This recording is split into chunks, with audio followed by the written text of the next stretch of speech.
are listening to WHOA Podcast, coming to you from Gainesville, Florida. Hello, everybody, and welcome to another episode of the WHOA GNV Podcast, the podcast bringing you businesses and individuals that make you go, whoa! You can tell it's nighttime because there's so much energy there. So much energy.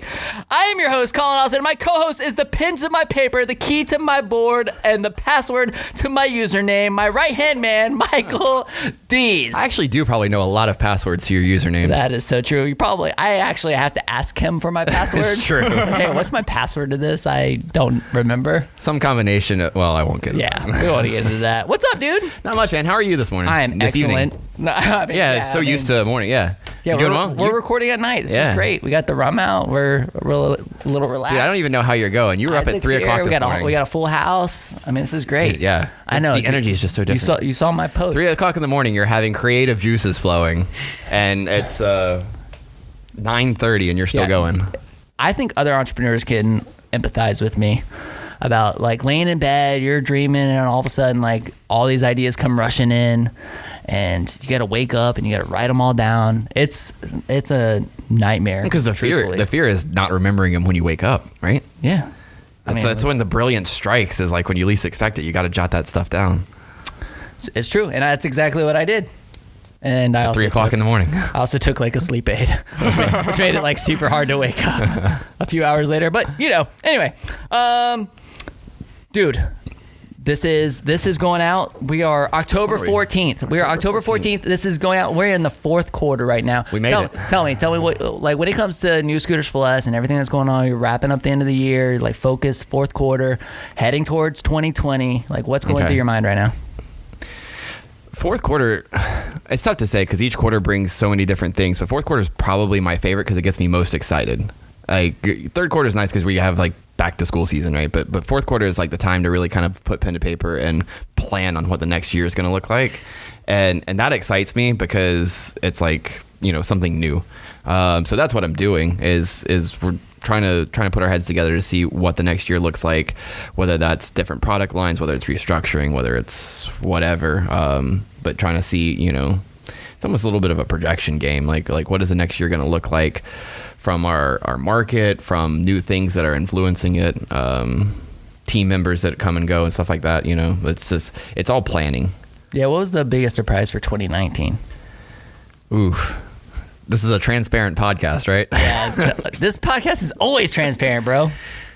The biggest surprise, so it's interesting because to the audience, I mean, Collin knows this, but we spend a lot of time doing a lot of projections and stuff on what we think the year's going to look like, especially back to school season and new scooters for less. It's everything that we plan for.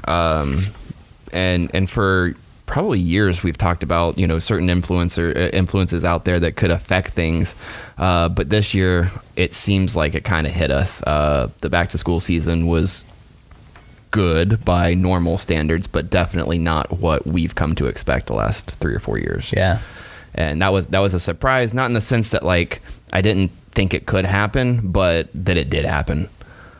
So yeah, we've definitely put a lot of scooters on the road. We've saturated the market completely, and that's a good thing. I mean, looking back, but this is a good thing, or is it a bad thing? Yeah, it's tough because we've said it privately a lot of times, but I'll say with all due respect to our competition, everybody out there that puts scooters on the road, like our biggest competition is the private resale market. Yeah, I legit said that earlier today when I was speaking at UF. They were asking me about scooters. I'm like, you guys, you students are our biggest competitor. For sure, yeah. So and that's in some ways that's a testament to the distributors themselves because maybe years ago the scooters wouldn't last 4 or 5 years and now they are, and that's a good thing from a quality standpoint. No, it's out there. That's great. Yeah, it's awesome. Well, I think you start to reset entering the fourth quarter, looking at 2020. I mean, we're already adjusting some policy stuff and looking ahead. I kind of like that. I like the getting. It makes things feel fresh. Yeah, like it's nice to. It's like a facelift almost, and sometimes that's exciting. Yeah. So last time I read the hate mail that I got on the podcast. Yeah, you're short and was it arrogant? Was it? No. Somebody said I was short. Yeah. So after Ken's episode went out, somebody commented. So Ken shared it. Somebody commented on his thing, and so I was like reading it through it, and so I want to give a shout out to Jim Powell. I don't know who this is. Wait, is this going to be like a mean tweet type thing? This is 100% like mean tweets. Sweet. Okay. This guy says, that guy needs less caffeine. Okay, that's true. That's not even mean. That's just true. So that's 100% true. And then he said, and maybe a double testosterone espresso. I don't even know what that means. Does that mean like I got like a girly radio voice or something? Is that what that means? I don't know. Or maybe it's... Maybe you need to maybe start going back to the gym. Up. Like Isaac, what you think, bro? You're ripped. Liar. Anyway, all right. So hold on. Like before we introduce our awesome guest of today, let me give some love to our sponsors. You guys, this episode is brought to you by Opus Coffee. You guys, they just opened their brand new location at 800 Southwest 2nd Avenue. They did that right at the end of September, which like September 29th, which I actually think is legit National Coffee Day. Oh, that's brilliant. I believe. Somebody will have to double check that. But so they just opened the location. They now have their 4th Avenue food park going. Have you seen this over there? I've not been there. That's where like cilantro tacos. Yeah. So I've been over there at least to cilantro tacos, and it's cool. Like I love that idea that there's a lot of businesses out there. But that's where Opus is now. Yeah. So I mean that's where the roastery is. Okay. So they have that building and they have this like awesome like just this back outside area with like a lot of games. But cilantro tacos there. They got Fehrenbacher sausage is over there. Right. You know, I don't know. Just definitely go check them out. It's on Instagram. They're a 4th Avenue Food Park on Instagram, so check them out. But definitely go over there and look at it. It's really, really, really cool. They just got it all set up and everything. And I just want to give mad love to Tim and Brett Larson for their support of this podcast. Thank you guys so much. You guys, this would not be possible without our sponsors. So mad love to Opus Coffee. Drink Opus Coffee. And I got my nonprofit shout out of the day. The Humane Society of North Central Florida, they have their 4th annual Wolf Stock. I love the name of this. Wolf, W. It's like something I would name. Isn't it, Rebecca, right? That's like something I would come up with, yeah. WOOF. So 4th annual Wolf Stock at Santa Fe River Ranch in Alachua. It's Thursday, November 7th from 6 p.m. to 10 p.m. They're going to have live music, delicious food, drinks. Buy tickets at Wolfstock 2019. I love it. Let's get into the show. Are you ready? I'm ready. Oh, where's my intro? You guys, today on the show we have Isaac Hetzroni, founder and CEO of Imprint Genius, where promo is done smarter. Dude, what is up? What's up, man? How are you? Good to see you. You too, man. Isaac had a test. He had an exam this evening. So you are a student entrepreneur. Mm-hmm. So what class were you having a test in this evening? Oh, that was business finance. Business finance. How'd you do? I think I did well. Yeah. If you had to grade yourself. Probably got a B. A B? What's wrong with you? You finished fast, which is, to me, it's usually a bad thing. But like, I don't know. Well, I was just so excited to get here, you know. I was just rushing through. That's a good answer. Dude, welcome to the show, man. Yeah, happy to be here.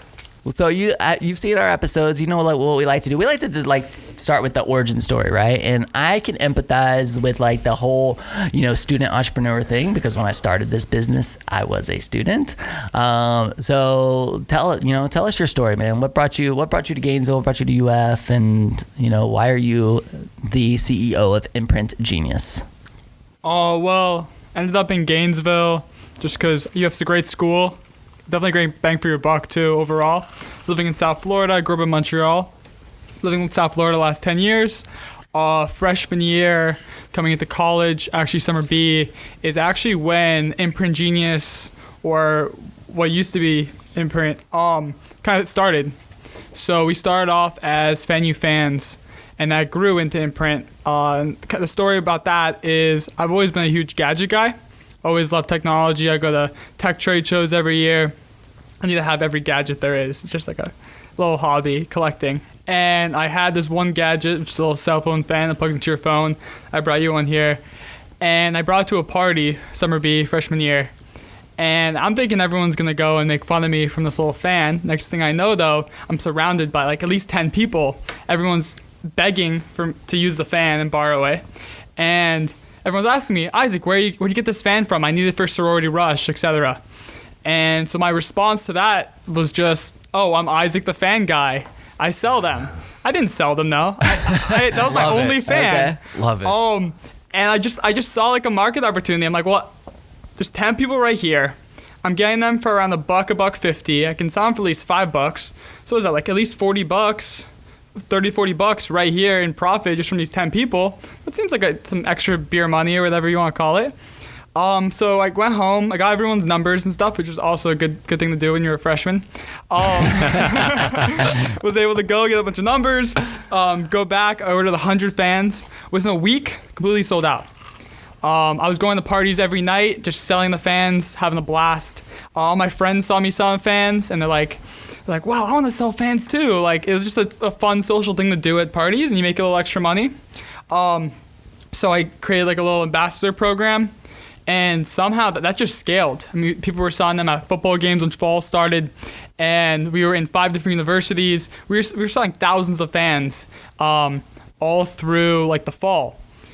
We had like an e-commerce platform at that point, and we got some PR, and we got a request to put a city logo on the other side of our fans. And they're like, can we have 1,500 fans with your logo as well as our logo? And I go, yeah, sure. Like, I can do that, no problem. We're doing everything direct source through China, so it makes it really easy to customize. I realized how much money we had made from a bulk deal versus going B2B versus B2C. And I said, what am I doing selling to drunk sorority girls? I should be selling to businesses, right? And then so I transitioned the whole company into a promotion company that had one product, cell phone fans. That's all we want. Do you want t-shirts or anything else? Sorry, we only got fans. But what started happening was that now we had customers. And then we slowly expanded. And there's a lot that went into that, but eventually now we're Imprint Genius. Okay, so how long did it take before you actually made it Imprint Genius? You're just doing this as like a little side hustle, ordering fans, and then you're like, all right, let me like make this a business. Like, so, how long was that process? So end of fall, I started something called IMM Promotions. Now, I would tell people it was International Merchandise Marketing Promotions. That was not true. That was a lie. It really stood for Isaac Makes Money Promotions. And that's still our LLC, like technically, like IMM LLC. IMM Promotions LLC, doing business as Imprint Genius. That stands for Isaac Makes Money. Isaac LLC. Makes Money LLC. Yep. So I start that, and I'm running IMM for almost a year. Then we get a cease and desist, actually, of the most obscure name I pick, right? And there's an IMM Promotionals, which is a t-shirt printing shop, small shop out of like South Carolina. They send me cease and desist. Our lawyers go back and forth. I go, I want to do a rebrand anyway. And then at that point, I was like living in Israel doing internship, and I just kind of took a lot of time just to build out like what's wrong with the promotional IM industry, how can we innovate. And then I built out essentially a business plan for what Imprint Genius is today.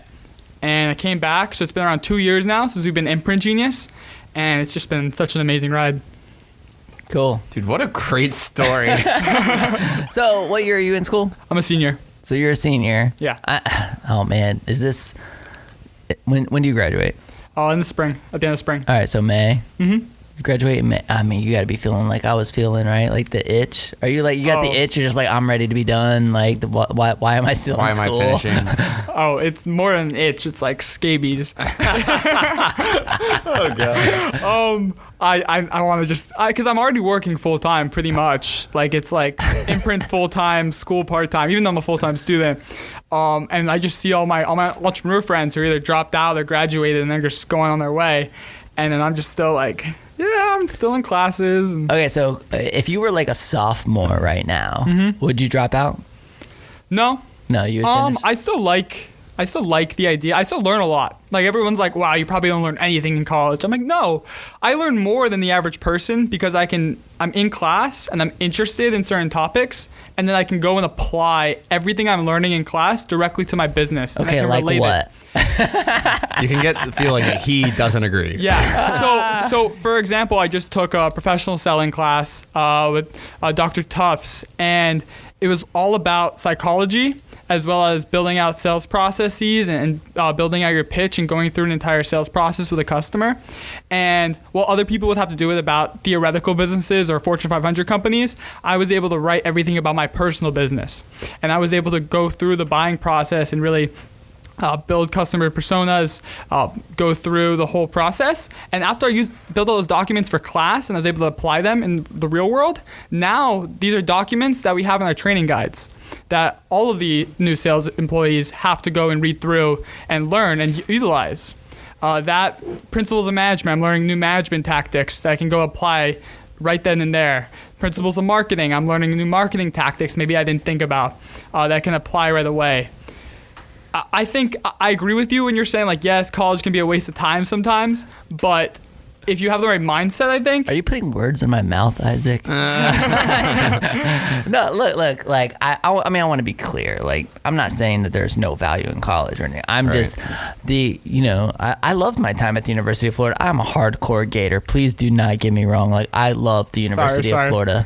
But, like, I just think that on the macro, all universities teach you how to work for somebody else.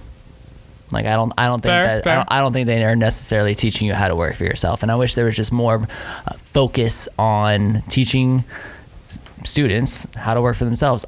And it's funny because even when I was speaking today, I actually brought up the cash flow quadrant from Rich Dad Poor Dad, in the sequel to that book. I'm just like, look, like the university teaches you how to make money, like how to go work for somebody else and earn money. But I want more students to be focused on learning. I like the things that I wish I would have known when I was in college was like how to invest to where I could make my money work for me, not go out and work for my money. And college teaches you how to work for your money.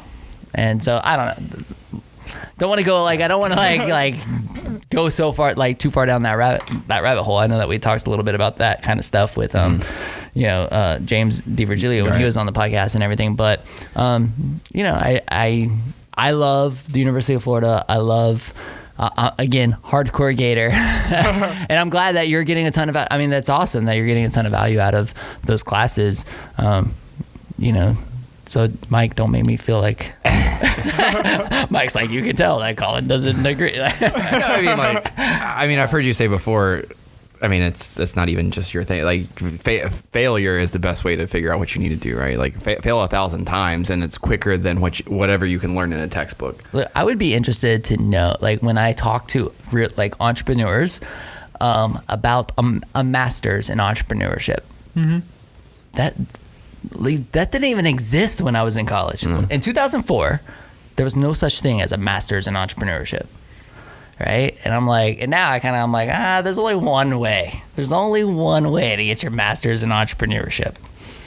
That's to go and start a business. I agree with that. Right? Like, and I don't know, maybe the university's doing that. Like, I'm honored to go back and speak at these master's in entrepreneurship classes, and I'm telling them the same thing. I'm like, you guys need, if you want a real master's, like, go start a business. Like, learn entrepreneurship by starting a business. That said, I think it is interesting that you come from a certain perspective where I think something is lost if you're doing these reports, these documents, all these kind of things on these Fortune 500 companies, these companies that you don't have any relationship to, but when you are doing it on something that you own, you're invested into, I think it's a different perspective. Like it engages you in a different way than what feels like an assignment versus something that you feel like you're actually going to get value from if you do this well. And I think that's an interesting thing. Like you said, they didn't have that whenever you were a student. So everything that you got of value, well, I won't say everything you got, but like you had to learn by creating your business and seeing what worked and what didn't. Yeah. But I'm honored every time I get to go back and speak to the students, and I do that a lot. Like I spoke in a class today. I'm going to speak a class next month, and I do it probably 3 or 4 times in a semester, and I love it because I feel like I get to kind of address the things that don't necessarily get addressed in 2019. Here we are, like starting to enter we're 2020 is right around the corner, right. And some of the things, even things like resumes. How much? This is always a fun pressure? topic. Yeah, how much pressure? How much time are they like putting on you about your resume? Oh, it's ridiculous. Oh, I remember. I'm not gonna say the organization, but I applied to an organization, NUF in the business school. And it was just after I got like a really great award for entrepreneurship and like top in the nation type of thing. I apply, and I get denied first round for this business-based leadership group. And I go in and see, why did I get denied? And he goes, well, your resume is fantastic, but the issue is the formatting of your resume. And we actually weight the formatting of your resume higher than the contents for the initial round. So I was denied based on the formatting. Based on the formatting of my resume versus the content. And see, so today I'm speaking to this class, and I'm like, hey, you guys, I know that there's a lot of pressure on you to have this perfect resume. I just want to let you know that there's a lot of CEOs like myself that you'll be lucky if we glance at it. The first thing that I'm going to do, I'm going to go Google your ass. Oh, 100%. I'm going to go look at your social media. I'm going to see if you have a portfolio online. I tell students all the time, I'm like, it's more important for you to have CollinAustin.com and actually put your activities, the things that you're involved in, put your resume, show everything through this online portfolio, because the CEOs of tomorrow are 37 years old or 47 or 57, but they're the ones that are like 60 plus, like they're retiring, guys. They're retiring, and me as a 37-year-old, I don't put as much emphasis on the resume. I'm more interested in your portfolio of work. I mean, I totally agree. It's just, and so that's why it drives me crazy when I see, all of this talk about, the importance of a resume. To be fair, you asked me how I've stayed with you this long, and the number one reason is actually because I haven't done a resume since 2004, and I just don't want to. Stop it. It's all about it, but the formatting is so complicated. He's like, I don't want to redo my I just don't want to think about it. I don't even want to work on that. Cardstock, font, I don't know. Well, it's funny. I'm constantly coaching students on how to stand out.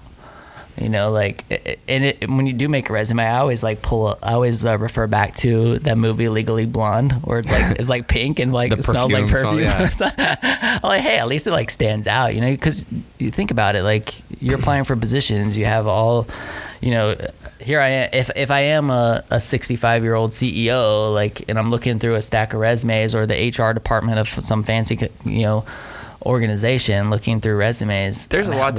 What are you doing to make yourself stand out? There's a lot to be said for a memorable one, and you probably know.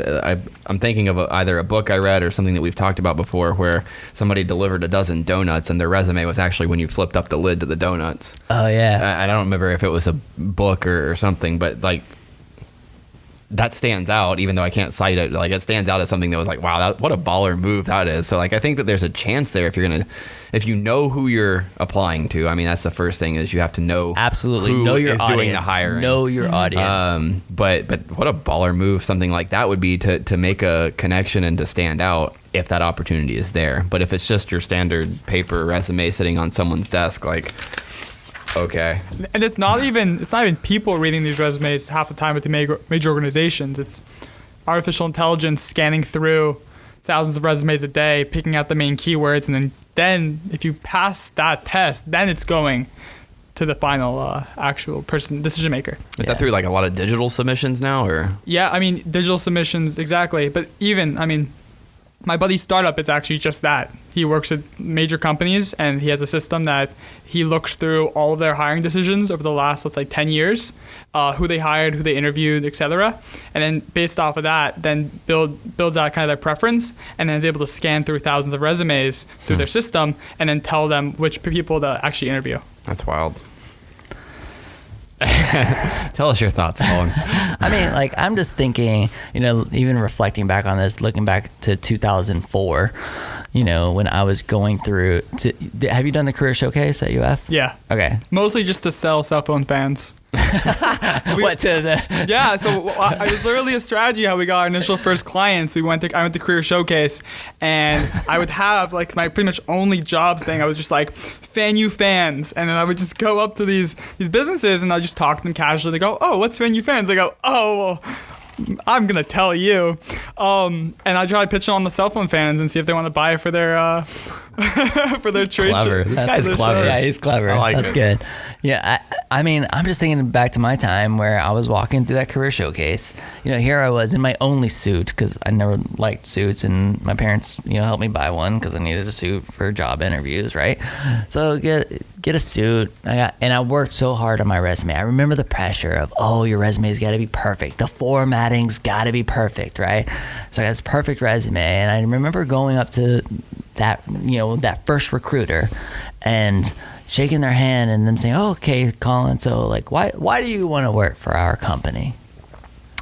And I'm just thinking, I kind of don't. I'm just thinking to myself, that's exactly right. I'm thinking to myself, oh my gosh, I don't. Like, I just remember, like, I don't. I knew that after leaving that career showcase, I knew that I would never work for any of them. And dude, it's crazy, like, reflecting. And I tell students that all the time. I'm like, I just knew. And really, it was like one of those triggers that started setting off all the other light bulbs for me of like, all right, maybe working for myself is in my future. And Do you feel the same way? Do you feel like you could ever work for somebody at this point? At this point, no. I mean, obviously it was ideas before, but once you get the taste of having your own business and having the freedom, I can't imagine going back into that cage. Yeah. all right, so what's it like managing people while in school? It's not that bad. It's not okay. It's not great. It's really hard. It's not that bad. It's not great. Actually, it's freaking terrible. Let's be honest. No, I'm just kidding. Exam season, the worst thing ever because everyone has their exams and they have to go deal with that. So I'm pretty much taking over the whole company. What's complicated is hiring full-time staff when you're still part-time. Because then your people that are working for you are at the office more than you, right? And then how does that really look? How do you monitor them? But there's a pros and cons of having students. It's cheaper labor, high value for the talent, but with our business, it's very customer focused. So if someone's handling an account, they have to put Imprint Genius first and the customer first versus maybe that finance exam. And that really is a hard thing for a lot of students to decide on, right? Am I going to focus more on my school right now or on this potential career / client? Okay, and what's their answer? Well, I hope this. They need to have a fair balance. And I'm hoping that they're going to at least treat their clients well and communicate properly with their clients, communicate with us. That's the biggest thing because we have enough people on the team where other people can pick up each other's slack and help each other, and we can schedule things well. But if people aren't properly scheduling and probably working with each other, then that's when chaos happens. Okay, so how do you manage, I guess what things are you doing in your day-to-day to actually manage running a business and going to school? Like, are you just scheduling out your day to a T? Like, I mean... It's to a T. This is when I'm going to the gym. This is when I'm waking up. This is when I'm showering sometimes. I mean, like, it's very, very exact scheduling. I don't think anyone really should, but, like, play video games, watch TV. Like, that's just a waste of time when I could be either educating myself or working on the business. Okay, so how many hours in a week are you dedicating to your business while being in school? Probably 60 hours a week. Really? Yeah. So I'm at the office pretty much 9 to 6, 7 every day, unless I have some classes to go to, and then on the weekends as well. So, I mean, are you working at home or do you have like a space? We have a space in the UF Innovation Hub. Okay. Right across from the sponsor, Opus Coffee. Okay. Well done on the plug.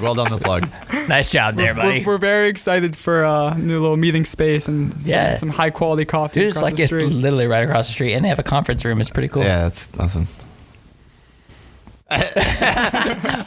Thanks, Opus.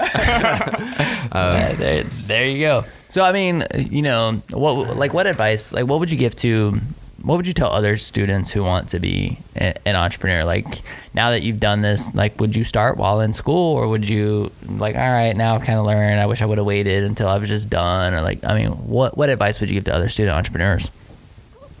There's no doubt in my mind, start when you're a student. Start as young as possible. Worst case, you fail and you're another broke college kid. Like, you have no responsibility at all, really. You have the support, so you might as well try things out, because not only are you going to get experience from it and potentially build out a business long term, but even if you don't, it's going to build out your entire network, your connection base. It's going to give you that, like, priceless experience. And to be honest, the best connections that I've made, and I think like the only reason that we're actually starting to like actually scale up is because of me having something to show. Like, Imprint Genius is my resume, and I'm able to go and meet high profile people and carry myself because I have Imprint Genius behind me. That GPA is not going to come up in a conversation, but having my company there adds that legitimacy that's going to help you so much long term. So if you're a student, just do it. Do something. Even if you're making no money, even if you're losing money, you're still going to come out net positive.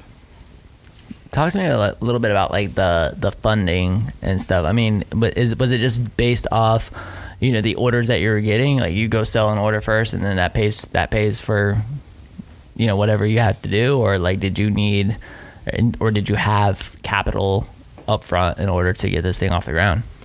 I mean, the capital was a couple $100 to buy a first 100 fans, and then that 100 fans turned into a few hundred fans, and a few hundred fans turned into 1,000 fans.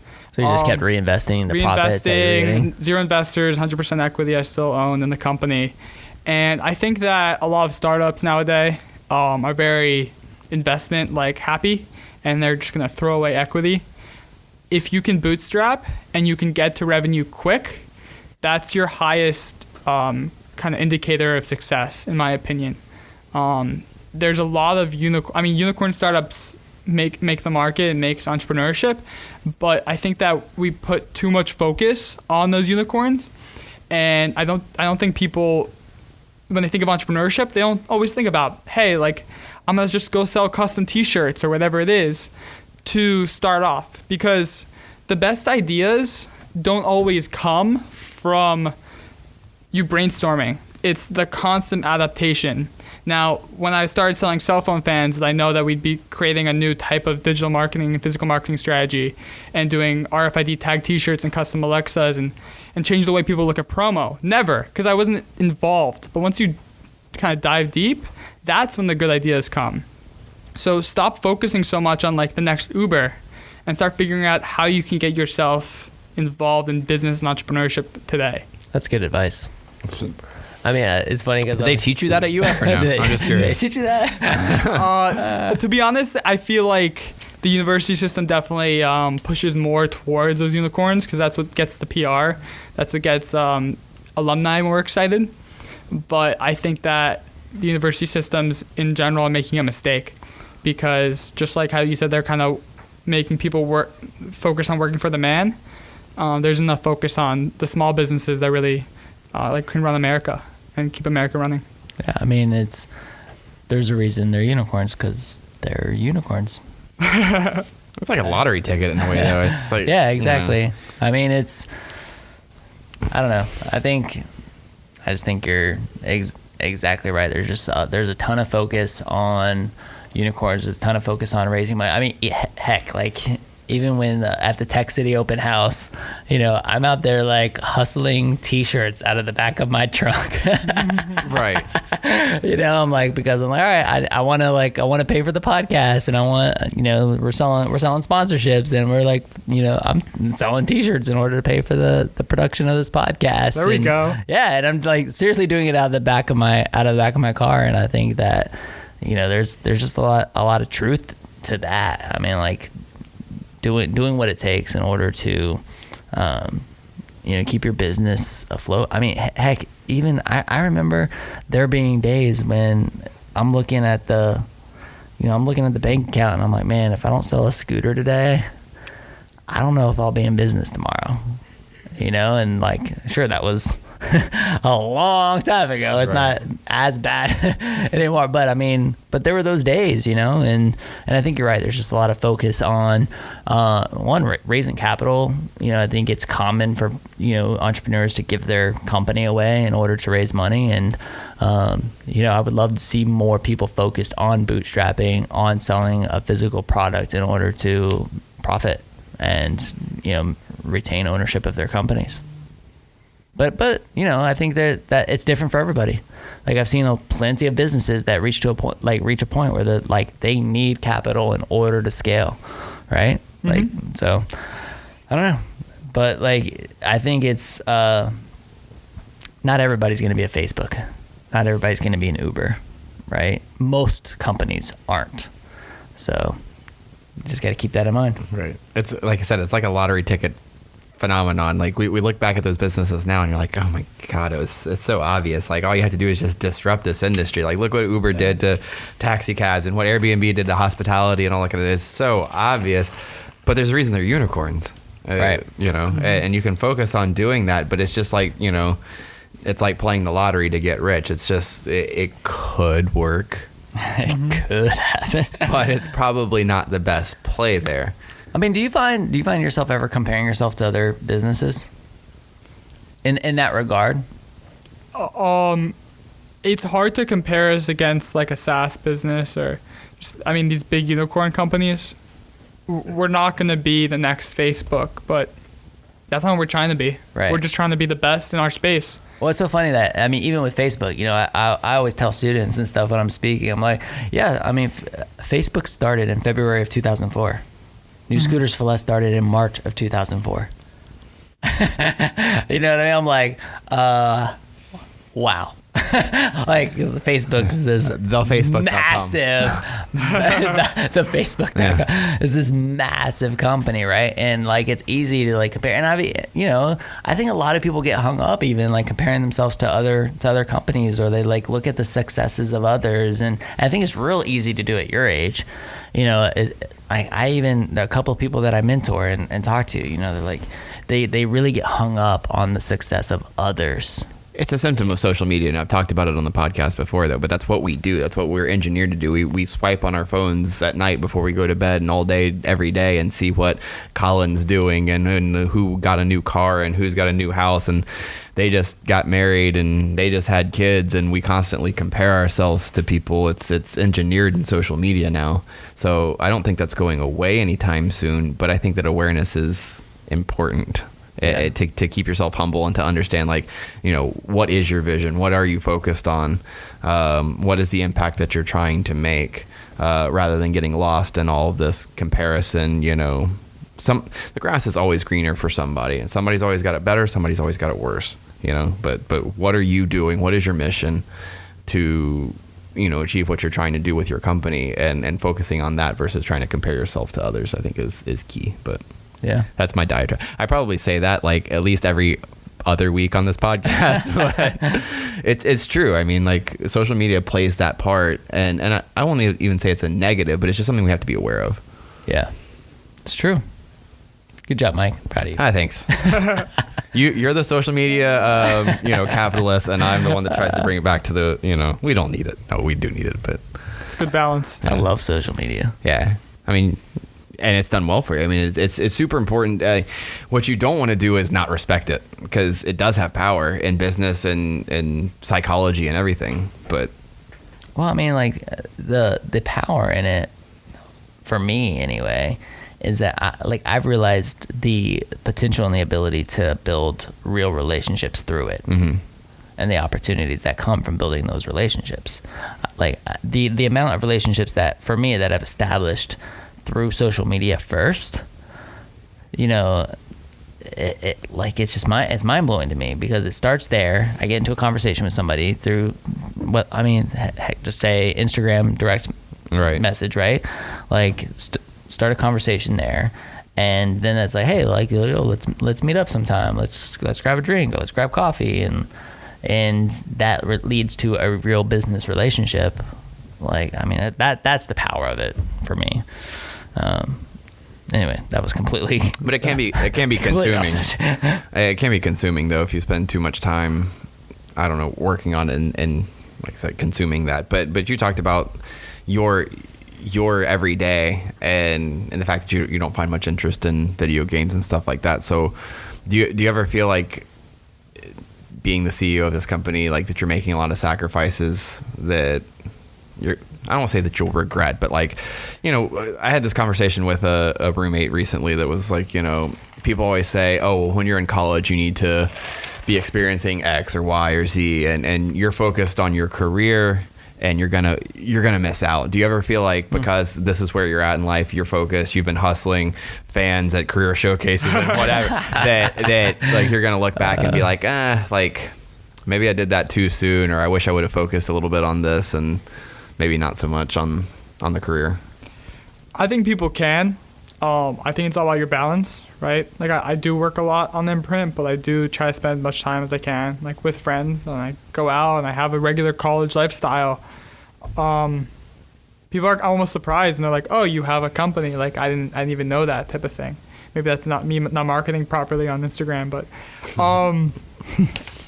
I think that I'm a lot further along because I started in college, because it's just like, I guess the comparison's like, if you're like 70 years old and you're running a 5K, the chances of you coming in first place is a lot higher, right? So it's the same thing. It's like there's only so many people actually doing stuff and like running companies in college. So my circle that I'm able to build with the other people that are actually doing stuff is able to push me a lot further, and it's gonna pay its dividends down the road.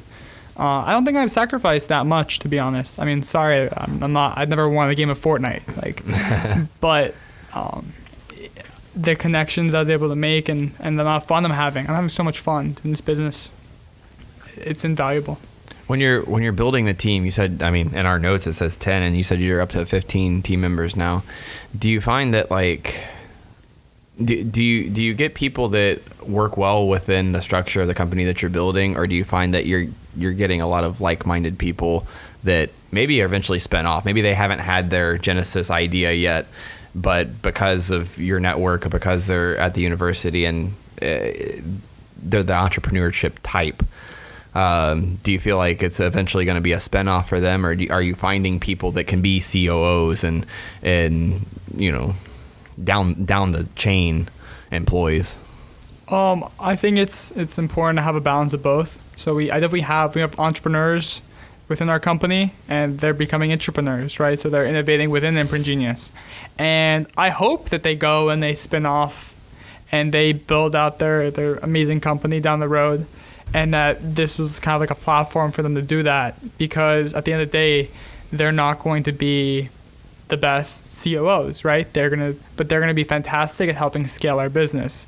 Now, if we have a nice balance of having those really dedicated type of CEO types, then those people are the ones that I want to stay long term, because they're gonna help keep the company structure together and really help us in the long term. It's tough. It's tough to find, especially in the college environment, because you do get a lot of turnover, for lack of a better word. I know we talk about turnover a lot, but just like people that we talk about college students, and the value proposition is there because they're cheap labor, but they're super talented, and especially if you're in a bootstrap mode, it's important to keep them for as long as you can. But the longer you stay in that bootstrap mode, eventually those people are going to start looking for other opportunities. They get tired of waiting. You tell them as much as you can, hey, like, no, I mean, we're right on the verge of blow up. I mean, how many times have we heard that or said that? But eventually it's just a promise, and then they go on, and it's tough to, I mean, it becomes super important to keep communicating vision and to have that faith with your staff, but it's hard when you're constantly employing college students, because they want, I mean, like especially, not to go down this rabbit hole, but college is expensive, and you can, you know, for a year or two bootstrap your own life and hope that it pays your bills, but after a certain point, like, those bills are coming to collect, and you've got to pay. And if you get something that, you know, comes along your way, even if it's just a moderate increase, that starts to become more important. I mean, you don't want it to, but it's tough. And losing talent, I think, is the hardest part for any startup. And it's something that I think we've experienced here sometimes, is just trying to keep the good talent that we've got, not to interfere with their dreams. You know, like you want people to chase them and to be who they want to be, and you want to support that as much as possible. But people that just can't wait anymore, you know, that's the hard, sobering part, I think. Yeah. I think it's important to have the balance. We actually started focusing a lot more on virtual employees, virtual assistants overseas, and that's changed our business dramatically. People, especially like U.S.-based businesses, I think are sleeping on the opportunity of hiring specifically people in the Philippines to do almost any task within a business structure. We have tons of them now, and they're doing everything from order processing to graphic design to web design to bookkeeping. It allows you to have that full-time employee and that real focus at the price of a student intern. So do you get any pushback from people like, oh man, like you're saying, like what about like people locally, like you're sending jobs away, or you're outsourcing it overseas? Like, I mean, do you get any of that hate? I mean, it's hard. I mean, I come from like a manufacturing background. That's my family's in overseas manufacturing. That's how I was able to run my business and learn everything I did. I never really looked at it that way. Okay. I think that at the end of the day, we're making money in the U.S. and we're building up business in the U.S. and then we're also providing freedom and jobs to countries that might not have the opportunity as well. So I think there's a kind of a holistic view of the whole world growing through the connection of technology. And I think that my company can grow a lot bigger and make more impact down the road by having virtual assistants that allow us to scale versus hiring students, which are going to make us less efficient, that not treat our customers as well enough, not have the turnaround times we want. Ultimately, I think it's adding more opportunity to the U.S. and entrepreneurship market, and it's adding more opportunity to the overseas market. Do you think that perspective comes from, I mean, you said you were born in Montreal? Yeah. Right. And then you spent a lot of time in South Florida, which is its own community. And I know you're in Israel, and even in our note says that you're pretty well traveled. Do you think that perspective comes from that, the fact that you're well traveled and you have that kind of connection to other countries and other people? I don't want to steer you in this way, but I feel like a lot of times the people that aren't traveled are the ones that keep things super localized. And I've only ever been to literally 2 countries ever. But I think that perspective is huge. The idea of a global economy and stuff like that. But when we talk about that pushback, it's, I don't know. I don't want to be unfair and say it's generally from people that haven't gotten away too much. But I think it's a different perspective when you are well traveled. And so my question is, do you feel like that plays into it for you? I do. I think it factors into travel, factors into your actual experience. So I was first a little skeptic about hiring virtual assistants, and I was like, wow, like we're getting labor at $2 to $4 an hour, right? Like I feel like I'm taking advantage of them. But then you have to have a conversation with that virtual assistant and how grateful they are because they were working X job and they were stuck with their hours. And for them, being a virtual assistant is their version of being an entrepreneur. It's new opportunity. It's them being able to work from home, be more with their families. And once you kind of have that idea shift where you're not taking advantage, you're adding value, that's when I think you have a more real viewpoint. Most people are just like, oh, they're taking our jobs, whatever it is. Talk to the people, right? Talk to everyone and see, can you find someone that wants a job for $3 an hour in the US? No, right? So, but these people are lining up. I mean, we just put a job posting out on one website and we have a few hundred applicants within a few days at like $3-4 an hour. Just trying to show you the need and the want for this type of thing. How are you sourcing is it, I can't imagine, but maybe it is. I'd love to know, is it on an individual basis or is it like a company that recruits these, like, so you said the Philippines, is it like a Philippine recruiting company that locates these people for you and sends them your way, or? Yeah, so there are some really great companies out there that do the recruiting for you.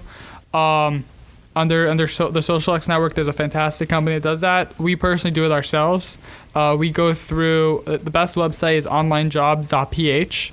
It's $80 a month, but you really only need it for a month. And you get access, you can put job listings out. And then you can go on Hubstaff.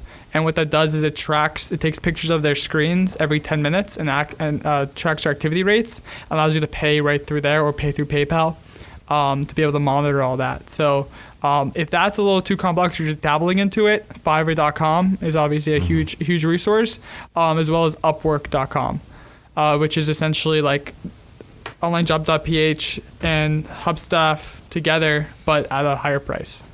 So I won't ask you about who your specific competitors are. I mean, you can name them if you want, but differentiation is always key, and that's probably one thing they actually do teach you at the university. So what do you feel like? What does Imprint Genius do to differentiate versus their competitors locally, not locally? Like what do you do to set you apart?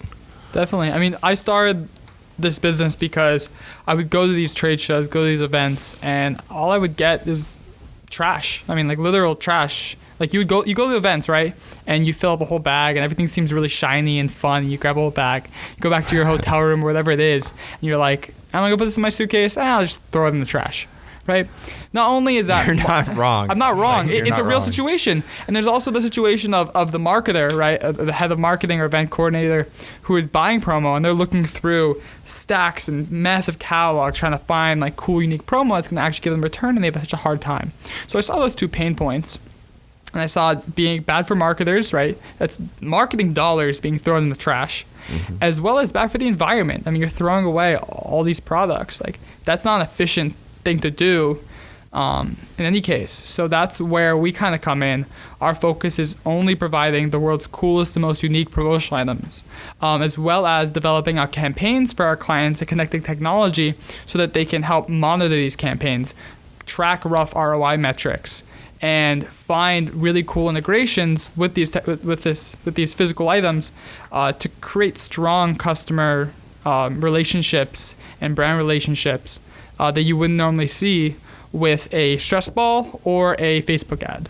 I want to ask you a little bit about the entrepreneurial system here in Gainesville, right? I think one of the objectives, one of the missions of this podcast is to really retain some of our top 7 I get to say top 7 now. Top 7.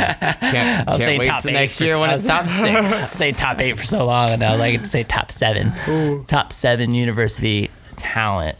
What do you think? Like, what can we do as a community, Gainesville, Florida, to like show these students that, hey, like when you graduate, you can work for one of the great organizations here, or you can, start your own company here. Actually, maybe a better question is, after you graduate, do you plan to stay here, or are you taking your company somewhere else? And if you are taking your company somewhere else, why? So that's been something we've been battling with. We want to stay in Gainesville. We love Gainesville. But there's not that much pulling us to stay here. And I think that there's a lot of deep-rooted problems with that. Now for us, if we did move to another city, it would add a lot larger businesses to us to work with, better overall supply chain, and potentially even better talent, right? Bigger talent pool. But we're actually going to be staying in Gainesville at least for the next few years, just because we see the future of Gainesville, and I think that down the road it's going to grow to be fantastic, a great entrepreneurship community. But I do think there's a disconnect between the university and the entrepreneurship community, and it should just be one easy flowing system. As an example, you can go through right now. If you're a student, you run a company, you join the Gator Hatchery, and you're in that program. Now, what happens when you outgrow what the Gator Hatchery has, which is a single desk in an office, right? So we grow to 5 employees, 10 employees, 15 employees while we're still students. What do we do? Where do we go? There isn't a clear roadmap for growth. And in a lot of other schools, there are clear roadmaps, and there's more support, and there's more connection, and there's more PR and resources that are going through. Luckily, UF Innovation Hub was able to give us a discount on rent, and they saw our struggle, and they want to find that connection. But I think having that clear road of where to go and how Gainesville is going to support you through that very difficult time, to be honest, of when you graduate and you're no longer supported by your parents or the university system. And you see a lot of startups kind of that start up in college and then they fail right when the person graduates or right after that. And I think that it really is the community's job to help like foster that entrepreneurship and give them the stepping stones to grow into a real business. Okay, so long term, what would you need to stay in Gainesville for a long time? See, that's a tough one. Is it? I mean, it's probably too difficult because you really don't know like where we're gonna be. Yeah, where you're gonna be 5 years from now from a financial standpoint. I mean, I don't know. I feel like a common theme has definitely been VC money, which I don't think necessarily applies to you, right? You're talking about bootstrapping. You don't necessarily you own 100%. I mean, not even. We're starting. I have another company I'm starting right now within the space, and we need VC money. And I'm kind of contradicting what I said before, but certain startups need that funding boost, and I'm not going to find it in Gainesville. Okay, so there's that. Hold on. What's this other company? That's a curveball. I was gonna say, are we just gonna let that curveball go? Yeah, that was a complete curveball. What's the other company? The company's called Pulse, and we make sound reactive technology for the event marketing space and promotional item space. Okay. So we have a feature product that I can't talk too much about. We just submitted our patent for it, but it's within the. Cool. Let's talk about it. We're within that space because we see a lot of growth potential with the cost of sound reactive technology and LED sound reactive technology going down and entering into a promotional space, and the effect of light what light has behind logos on how it affects the consumer and how a consumer can identify a logo so much stronger if it's flash in their face. We see a lot of potential in that, so that's why we're starting a new company that's kind of like a sister company to Imprint, and going to be more on the supplier side versus the distributor side, which we currently are. And I mean, Gainesville's not the place. I don't think it's ever going to be the place with VC money. Now, can we bring in VCs from other places and try to push us out so people know about Gainesville and the VCs of San Francisco are looking at Gainesville? Probably.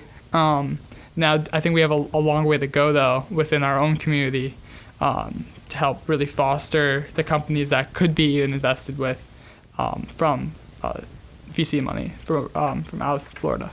Yeah. I don't know. It's interesting because I constantly hear that about this community, is that this Gainesville is a great bootstrap community. It's a great place to start a company. You can't scale here. It's a great place to grow a company, and then you have to leave because you can't scale. Yeah, you can't scale, and you got to leave. You got to go to the big city, and it's a common theme, something that I continue to see. But I hope that long term, these are the types of things that we can talk about and look at changing, because I want to keep as many companies here as possible, as many as possible. Well, thankfully, there are at least some that have left and come back, which is an interesting dynamic too, to hopefully fighting against that. For whatever reason, and the one I'm thinking of, I won't name, but like it's interesting to kind of dive into that reason for the why did they leave, but what was that epiphany that we're like, you know what, we'd rather build this back in Gainesville. Well, I think there's definitely a lot of benefits to having a company here. The college market. Yeah. I mean, it's. There's a disconnect between the university and the entrepreneurship community. So how do we bridge that? That's what I'm asking. Like how do we better education of the entire student body of what's going on and actually going on in Gainesville. Okay, so how did you find out about it? I had to start a company in order to get connected to Yes. the business community, you had to start a company as a student? Yes. There Okay. was not like people were coming into class or we were learning about it. I think that what's the class everyone has to take as a freshman? It's like Bugs and people. No, not bugs. and Good people. life, good life. The good life. Like Man's food? Like- Man's food. Yeah. and I know there's a class like this. I want to say it's like at like Michigan or something, but it's about the area. So like Good Life, half of Good Life should be about Gainesville, and it should be like, what is Gainesville? What's the history of Gainesville? What's going on outside of these four walls of the university? What startups are there that the class can go visit? What cool things have come out of it? How was Gatorade made, right? Like these little like historic points that are gonna connect the freshmen to all of Gainesville, because most students have never driven past 5 to 10 minutes out of campus. Like at That's so true. at least before they get like a scooter or something. All Even right. when they get a scooter, No. I see girls that are still afraid to go on the main road with the scooter. You know what I mean? Like, You bought your scooter in what year? I was a freshman. Isaac is a customer, by the way, so thank you for that. Double customer. Double. Yeah, you've got a scooter and an electric bike, so that's fantastic. You might be the only one that has both, at least that I can think of right off the bat. But what year was it? I was a freshman, so it was 2016. 2016. So did you buy it from here, or did you buy it from our other dealership? I bought from here. Okay, so it's important to make that delineation, and we kind of we look at the business as kind of almost two separate. When we were there in Main Street, which was about 2 miles away from the campus, we used to hear that a lot. Obviously, right now we're only 4/10 away, and we're part of that campus bubble. But before, people would say, "Oh, but you guys are so far away." Like, it's 2 miles. Are we? It's like, where did you grow up? You are far to a freshman who literally only knows the four walls. But I think that that's interesting because, like, I mean, I grew up in I would say a small town, but it wasn't like a super rural area. But like, I drove 3.5 miles to high school. So what is 2 miles? Like, what kind of world are you living in? And it's 2 miles. But now, and that was years ago. Now it's even getting worse. Because now they're building all these high-rise apartment complexes that are literally right on the perimeter. You never have to leave your apartment. Yeah. Whenever you got here in 2004, like, where did you live? What apartment complex did you live? University Terrace West. Yeah, where was baby. that at? Down 20th Avenue. 20th Ave. The bus used to drive by me with these big words that said full bus. Bus. Don't get me wrong. There's still people that live in those places, and I know they're still full, but what I've come to find out, especially like, with the people that we hire here and people that I socialize with and stuff like that, everybody's moving in towards this campus perimeter now, and nobody, I won't say nobody, I mean, they do fill them, but like lives in the university terraces and the Oxford Manors and the places that are so far out. And so that problem has actually gotten more centralized, where it's like, if you're not within half a mile from campus, they've got everything they need. They really, really do. And that makes it difficult for us, because people aren't commuting like they used to 15 years ago and 10 years ago and 5 years ago. Everything's centralized. There's more restaurants. There's more pharmacies. There's a grocery store right down the street. I mean, everything is right here. Yep. And I think sorry, I a little bit lost my train of thought, but I think back to a centralization, Gainesville needs to focus on being Gainesville, but I think a lot of times it's like kind of a good bad, like we often hear Gainesville is like a Portland light or an Austin light or places that like you've kind of got that Boulder. I think Rebecca and I were talking about Boulder the other day. Places that have this like interesting, quirky vibe that Gainesville had and I think needs to hold on to, but I think what we risk a lot of times is where we're focused on growth is we're losing some of that interesting quality, the things that have been bulldozed to make room for these huge apartment complexes. We're losing character, and I think you mentioned the freshman level class. No, I think it needs to be the what do you call it? Preview. I think we need to be hitting them with preview. Like, this is why you need to come to the University of Florida. Not you're already here and this is why you should stay. But this is why you need to come to Gainesville. Once you get here, fall in love with it. But this is why you need to come. And I think we need to be hitting these people sooner. But what do we have to pitch if you don't have that like interesting vibe? If you're just kind of becoming a cookie cutter community like every place else. I love Gainesville, if you don't know that. Like, and so it kind of like, from a business standpoint, I love to see, like, you know, opportunities come and things grow and all that. But I also love the community that I've been a part of for 15 years, and I hate to see some of that go away in response to trying to upscale, you know? Yeah, I mean, I think the university wants things to be very tight, walkable. Yeah. You know? We're getting rid of Leonardo so the university can build another building, right? Like, I mean, like, come on. I mean, I don't know what the timeline is on that, but like, we know it's going to happen at some point, right? Yeah, but there's just a lot of stuff in that midtown to downtown corridor that's, you know, was part of the vibe, part of the interesting quirkiness of Gainesville, that's going to become whatever a cement jungle would be in Gainesville. Obviously, it's not New York City, but like, you know, it's just going to be parking garages and apartment complexes, and that's good in a lot of ways, but I think it also isn't. And I think that people need to focus on that when it applies to that. How do you keep people here? Well, sure, there's a lot of economic reasons and stuff, but we also have to want to be here.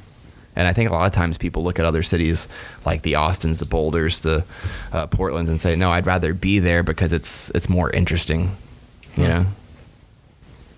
I don't know. I think that, yes, we have to keep the Gainesville culture alive, but if we want to be that city that's lucrative for businesses to stay and for people to come to, we need to be modern as well. So I think having that mix, and I'm probably going to get backlash, but like, I support the idea of tearing down Midtown and putting up more high rises and businesses and office space and whatever it is, because it's going to keep the community tighter and keep business and people all together and make it a more modern place. And I think that our quirkiness is going to stay and push through that. What keeps it there? The people, like the people, and see the only problem with that, and I'm not arguing, but the only problem with that is he's arguing. The people change. The people are on a 4-year rotation. I mean, like, obviously there's locals here and there's people that stay, but the people are on a 4-year rotation. That's as fair. Yeah, you know, like, ever changing as possible. So, I mean, in a lot of ways, the city is only as new as the last class that has started and come through. So there's a lot of volatility there.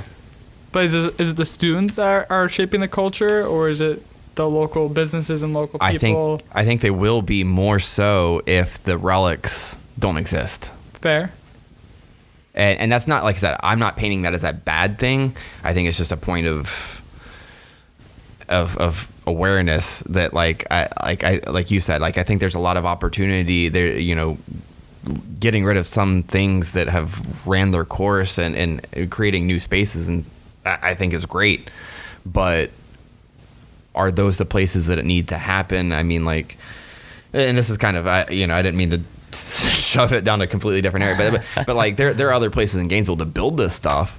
Why do we got to bulldoze relics that people 5 years ago cherished, and 10 years ago alumni that come back, and, you know, where's Burrito Brothers at? Where's the Swamp Restaurant at? Where are these places that people used to cut their teeth at? And now they're, you know, we're not there yet, but I just worry about losing that vibe, that nostalgia that people associate with Gainesville, that I think could play into reasons that people would want to stay. These are interesting perspectives. Yeah. Do you have one or no? I mean, I don't know. I like, because I've heard different things from different people. I can definitely, like, you know, empathize or like look at the fact of, like, you know, keeping that the tradition. I mean, I think a lot of these places become tradition in a way. Anyway, we got to wrap up in a minute, but like, my whole thing is, you know, I definitely want to, you know, I guess I'll just, you know, say this, and you guys have heard me say it before. This podcast is such has a vital mission of keeping a lot of our talent here. You know, like I want you guys when you graduate. Like I understand it's not gonna be the case. We're not gonna keep 50,000 students here, right? Like I understand that. But if we can keep a larger percentage than what we normally do here, and retain a lot of this top 7 talent in Gainesville, whether it's working for companies or starting companies, you know, I would love to do so. I think it's vitally important to this economy here. I've absolutely fallen in love with this community, and it's interesting. You know, it's interesting being here and hearing a lot of these conversations and hearing where Gainesville is going and hearing, you know, what the challenges are. Because I think the one thing that I've done well over my entrepreneurial career is, you know, recognizing opportunity and seizing it. And when I constantly hear these things, I'm like, okay, like these are problems, and me as an entrepreneur, I want to fix them. And so I think that's, you know, starting to put a lot of this weight on myself, I guess. Like, For an entrepreneur, problems are a good thing. Yeah, like it's like, we got a lot of things to fix. You know, but at the same time, it's been super exciting to see the growth of this community in 19 years and the resources that are available to you as a student entrepreneur that were not available to me. And I think that's huge. So, so before we sound off, is there anything that we can do for student entrepreneurs like yourself? I guess highlight what's going on in Gainesville, teach, have a better way for startups to hire within UF. You can, like right now, if I want to hire students, I either have to like beg a department head or fill out a massive application and go through like the regular portal. There should be an easy way for students to get internships and opportunities with the startups. Plug, we are hiring for about 5 to 6 different positions. Reach out. Having that level of connection is going to be what's going to help all of us grow. Cool, man. Awesome. Well, congrats on your business, man. You got a little over a semester left. Almost done. Yeah, almost. Countdown. So get there, get to the finish line, and if there's anything that we can do to help you along the way, let us know. But how can our audience find you? At Imprint Genius, imprintgenius.com. Me at Isaac Hetzroni. Reach out to us. Come by the office. UF Innovation Hub. We'll give you some free swag. Nice. Or you'll meet them at Opus Coffee. Or yeah, actually no, we will be meeting you at Opus Coffee for a quick chat. You could ride your e-bike over to Opus It's Coffee. funny. Just across I want the you street. guys to look during the workday in front of you at UF Innovation Hub. You will see 3 Bentelli M1s that were all purchased by Imprint Genius employees in front of the building. That's awesome, man. Well, dude, thanks for the business. Yeah. Dude. Thanks for you need to thanks help for the us support. start the e-bike revolution. Plug. E-bikes are awesome. You don't have to pay for parking. You can put them anywhere. You can ride in the bike lane. They're better for the environment. Buy scooters, but also buy right. But if you want an e-bike, buy an e-bike from New Scooters for Less. New e-bikes for less. NEB for L. Literally, I've talking about that the other like NEB for L.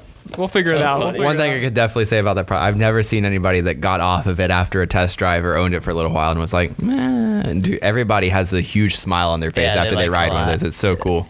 They are really cool. But buy e-bikes. Cool. Well, hey, everybody, thank you so much for listening. This is the WHOA GNV podcast, the podcast bringing you businesses and individuals that make you go, whoa. That was great. It's like Joey Lawrence there. Whoa. Isaac, your best whoa, go. Whoa. That was the best one, huh? Yeah. That was terrible. You're gonna get mean tweets after that. Oh, maybe. We'll see you later. Bye.